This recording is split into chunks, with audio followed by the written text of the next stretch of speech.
Srinivasan sir, எனக்கு ரொம்ப ஆச்சரியமா இருக்கு. நீங்க உயிரினங்களை பயன்படுத்துறீங்க. அதான் அதுங்களோட ஸ்பெஷாலிட்டி. அதுக்கு ஈடா யாரும் கிடையாது. அதனாலதான் நாங்க அதுங்களை பயன்படுத்துறோம். என்ன காரணம்? நம்ம எல்லாருக்கும் பசுவை பத்தி தெரியும் இல்லையா? பசு நமக்கு பால் கொடுக்குது. ஒரு சில வருஷங்களுக்கு அப்புறம் அந்த மாட்டுக்கு பால் சுரக்கிறது நின்னுடும். அதுக்கப்புறம் மக்கள் அத வேஸ்ட்னு நினைக்கிறாங்க. ஏன்னா அது பால் கொடுக்கறது இல்ல. அதனால அது வேஸ்ட். கார்பேஜும் ஒரு waste. Minus into minus plus தான். அவங்க ரெண்டு பேரையும் ஒன்னா சேர்த்துருவோம். 4 மணி நேரத்துக்கு ஒரு தடவை காய்கறி மண்டிங்க, ஃப்ரூட் மார்க்கெட்ஸ் இது போன்ற இடத்துல இருந்து நாங்க அந்த கழிவுகளை கலெக்ட் பண்ணோம். ஒவ்வொன்றுத்துக்கும் இயற்கையே காலத்தை நிர்ணயம் பண்ணிருக்கு. அந்த நேரத்துக்குள்ள நாம அதை பயன்படுத்தினா அது வேஸ்ட் கிடையாது. அதுதான் ரா மெட்டீரியல்ஸ், அதுதான் ரிசோர்ஸ். பால் சுரக்காத பசுக்களை தான் நாங்க வேலைக்கு வச்சிருக்கோம். ஒவ்வொரு 35 கிலோ காய் கனி கழிவுக்கும் நாங்க ஒரு பசுவை வேலைக்கு வச்சிருக்கோம். அதுகளோட வேலையே அதை சாப்பிட வேண்டியது, சாணம் போட வேண்டியது, அதுக்கப்புறம் ஷெட்ல போய் தூங்க வேண்டியது. இதான் ரிட்டையர்மெண்ட் லைஃப். ஓ 8 மணி நேரத்துல அது சாப்பிட்ட கழிவுகள்ல 1/4 பங்கு சாணமா வெளியில வந்துரும். அதாவது நீங்க குப்பைன்னு சொல்ற அந்த கழிவு பொருட்கள் சாணமா வெளியில வருது. அந்த சாணத்துல நமக்கு தேவையான மீத்தேன் இருக்கு. நாங்க அந்த சாணத்தை பயோடைஜஸ்டர்ல போட்டுறோம். அதாவது பயோகேஸ் பிளான்ட். அதுல இருந்து 99% மீத்தேன் ஃப்ரீ சாணமா வெளியில வரும். அத புழுக்களோட குழியில போட்டுருவோம். அதுக்கப்புறம் அதுல இருந்து கிடைக்கிற கழிவானது அதுவும் 100% அதுங்களோட வயிற்றுல இருந்து வந்தது. அதுக்கு பேரு வர்மி காஸ்ட். உலகத்திலேயே சிறந்த உரம் இது.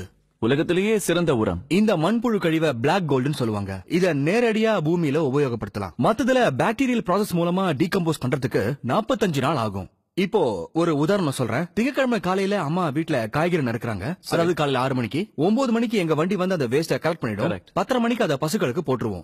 6 மணிக்கு சாணமா அது ரெடி ஆயிடும். அத பயோடைஜஸ்டர்ல போட்டா மீத்தேன் இல்லாத சாணமா வெளியில வந்துரும். உடனே அத மண்புழு குழியில போட்டுருவோம். மறுநாள் மாலையோ இல்ல அதுக்கு அடுத்த நாள் காலையோ, அதாவது 72 மணி நேரத்துக்குள்ள நம்ம கையில பிளாக் கோல்டு இருக்கும். உலகத்திலே இதுதான் ரொம்ப வேகமான ப்ராசஸ். எந்த மிஷினாலையும் இதை செய்ய முடியாது, செயற்கை சக்தியோட உதவி இல்லாம. உண்மையிலேயே பிரமாதம். உங்ககிட்ட செல்போன் இருக்கு, சார்ஜ் இல்லனா அது யூஸ்லெஸ். Technology fails. கரெக்ட். ஆனா பசுக்களோ எல்லாத்தையும் சாப்பிட்டுட்டு அதை எனர்ஜியா மாத்தி அதை நமக்கு தருது.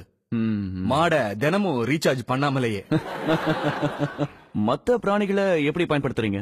அதாவது கோழி என்ன பண்ணுது? சில நேரத்துல பசுக்கள் சாப்பிட முடியாத கழிவு பொருட்களும் வரும். அத கம்போஸ்ட் பெட்ல போட்டுருவோம்.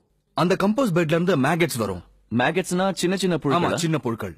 கோழிங்களோட முக்கிய உணவு புழுக்கள் தான், அதாவது புழுப்பூச்சிகள் தான். இதை சாப்பிட்டுட்டு அடுத்த நாளைக்கு அழகான முட்டைகளா நமக்கு தருது. புழுக்களை பார்த்து முகத்தை சுளிக்கிறவங்க மறுநாள் டேபிள்ல உட்கார்ந்து அந்த ஆம்லெட்டை சாப்பிடுவாங்க. எந்த டெக்னாலஜியாலையும் இது சாத்தியம் கிடையாது. எந்த டெக்னாலஜியாலையும் எந்த மிஷினாலையும் இதை பண்ண முடியாது. உலகத்துல இருக்கிற எந்த மிஷினாலையும் புழுக்களை தூக்கி மிஷின்ல போட்டா அதை முட்டைகளா மாத்த முடியாது. நீங்க ரொம்ப சரியா சொன்னீங்க. இதுல கோழிங்களோட பங்கு கொஞ்சம் குறைச்சல் தான். ஒவ்வொரு ப்ராசஸ்லயும் பாசிட்டிவும் இருக்கு, நெகட்டிவும் இருக்கு. கோழிங்களை பொறுத்த வரைக்கும் அதோட நெகட்டிவ் என்னன்னா அது ராத்திரியில வேலை செய்யாது. இந்த கோழிங்களை பகல் பூரா அடைச்சு வச்சு ராத்திரியில திறந்து விட்டாலும் அது வேலை செய்யாது. அப்போ ராத்திரி யார் வேலை செய்வாங்க? அதுக்காக தான் நாங்க தவளைகளை அப்பாயிண்ட் பண்ணிருக்கோம். தவளைங்க நைட் ஷிப்ட்ல வேலை செய்யும். நைட் ஷிப்டும் டே ஷிப்டும் இயற்கையே உருவாக்கி இருக்கு. இவங்க எல்லாரும் சம்பளம் இல்லாம, யூனியன் இல்லாம, போனஸ் எதுவும் கேட்காம, ஸ்ட்ரைக் எதுவும் பண்ணாம வேலை செய்யறாங்க. சரி சரி. இந்த வாத்துகள்லாம் என்ன பண்ணுது? வாத்துங்களுக்கு பிடிச்ச உணவு மீன். ஆனா முனிசிபல் கார்பரேஷனுக்கு மீன் கழிவால பிரச்சனை. அவங்களுக்கு மீனால பிரச்சனை, இதுங்களுக்கு மீன் தேவை. 3 மணி நேரத்துக்கு ஒரு தடவை அந்த மீன் கழிவுகளை கலெக்ட் பண்ணி வாத்துகளுக்கு போட்டோம்னா உடனே சாப்பிடும். கம்போஸ் ஆகிறதுக்கு 120 நாள் ஆகக்கூடிய கழிவுகளை 15-20 நிமிஷத்துல சாப்பிட்டுட்டு அழகான முட்டைகளா கொடுக்குது. சாதாரணமா வாத்துகள் மாசத்துக்கு 8-10 முட்டைகள் தான் இடும். ஆனா நாங்க மீன்கள் மற்றும் மாமிச கழிவுகளை கொடுக்கறதுனால எங்களுக்கு மாசத்துக்கு 24 முட்டைகள் கிடைக்குது.